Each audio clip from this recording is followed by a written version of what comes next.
Hello students and a very warm welcome to Notebook. Today we shall be starting another interesting lesson series from science and the topic is some natural phenomena. In this chapter we shall discuss about two very important and interesting concepts that you should know about: lightning and earthquakes. Now in older times people were not so aware as to why and how these two phenomena occurred. So they often had major misconceptions. It was often believed that both of these were the acts of God. People believed that there was some supreme power which, when becomes angry, shoots bolts of lightning across the sky and at times to the ground. And places where lightning struck were considered sacred. With the advent of science came different theories, and finally it was understood that lightning was the result of discharge of electric charges. Now the question arises, how does this discharge occur and what causes the tremendous spark of light that we see during a lightning? To understand all this, we need to first understand what electric discharge is. Now look at the screen. There is a glass rod on one side and there are some pieces of paper on a table. If we bring the glass rod near the paper pieces, do we find anything happening?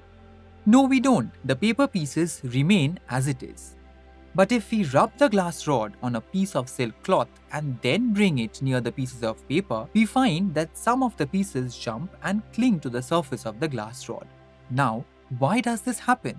Actually, when we rubbed the glass rod on the silk cloth, both of them acquired some charge. This acquired charge on the glass rod is responsible for attracting the paper pieces. Students, can all of you relate to this experiment that we just did? Okay, let us talk about some more examples. Take a plastic comb and some pieces of paper. Now, bring the comb near the paper pieces and watch what happens. Nothing happens, right? Did you even expect something to happen?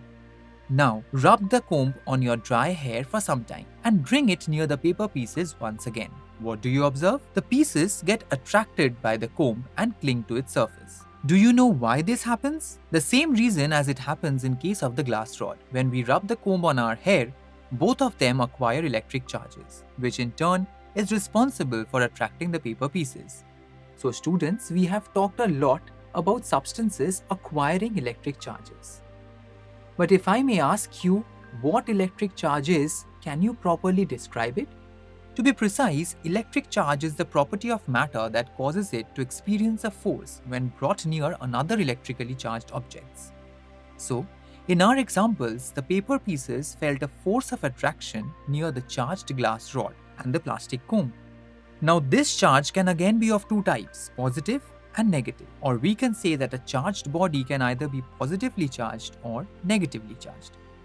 A body becomes positively charged by losing negatively charged electrons and thereby having a greater number of positively charged protons.